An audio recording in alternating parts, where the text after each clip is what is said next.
Mbreti dhe i urti.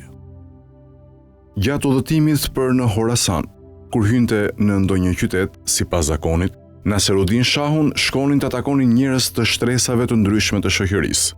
Po kështu, edhe kur ngrihej për të hikur nga ai qytet, të gjithë dilnin për ta përcjell. Një ditë, ai hyri në qytetin e Sebzevarit. Të gjithë njerëzit i dolën përpara për ta pritur, përveç një njeriu, i cili ishte dietari, filozofi dhe mistiku i famshëm Haxhi Mulla Hadi Sebzevari, i vetmi personalitet të cilin mbreti Nasiruddin kishte dashur të takonte gjatë të gjithë udhëtimit të tij në Horasan, ishte pikërisht ky burr, i cili kishte fituar gjithë atë emër në të gjithë Persin, duke bërë që te qyteti i tij të vinin njerëz nga të katër anët për të mësuar nga ai. Mbreti ishte i lodhur, duke pritur e përcjell gjithë ata njerëz që sillnin e thurnin lavde të shumta. E vendosi të shkonte vetë dhe të takonte dietarin e famshëm. I than mbretit, dietari i madh nuk njeh as mbret e as vezir. Mirëpo mbreti e njeh atë, u përgjigj mbreti. Kjo fjalë i ra në vesh dietarit. Atëherë u caktua një orë për t'u takuar.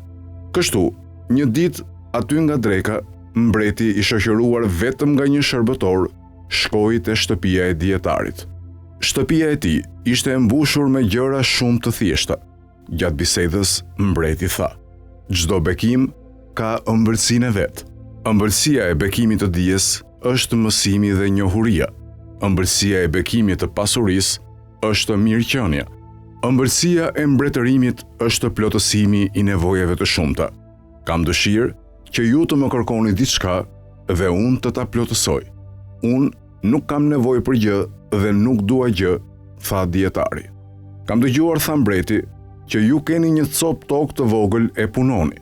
Më lejoni që të jap urdhër që të falen të gjitha taksat e tua." Zyra e mbledhjes së taksave të qeverisë ka për detyrë që nga çdo qytet të mbledhë një shumë të caktuar parash, i u përgjigj dietari mbretit. Kështu që baza e saj prishet me disa ndryshime të vogla. Nëse në këtë qytet nuk do të merren taksa prej meje, taksa ime do të bjerë mbi të tjerët, me qëllim që nga qyteti i Sebzevarit të mblidhet shuma e caktuar. Mbreti mos ngelti i kënaqur që falja e taksave të mia të rëndojë mbi jetimet dhe mbi vejushat. Përveç kësaj, qeveria ka detyrë që të ruajë e të sigurojë mallin dhe jetën e qytetarëve të saj, e kjo gjë kërkon shpenzime që duhet të sigurohen në një mënyrë. Ne e japim me kënaqësi taksën tonë për këtë punë.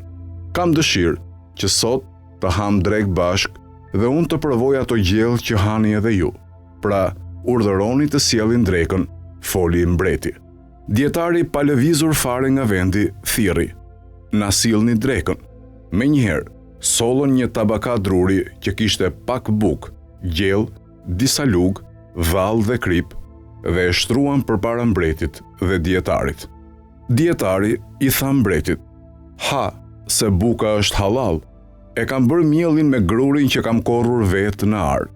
Mbreti provoi vetëm një lugë gjellë, por e pa që nuk ishte mësuar me këtë lloj ushqimi dhe i kërkoi dietarit që t'i mbështillte disa nga ato bukët, se do t'i merrte me vete.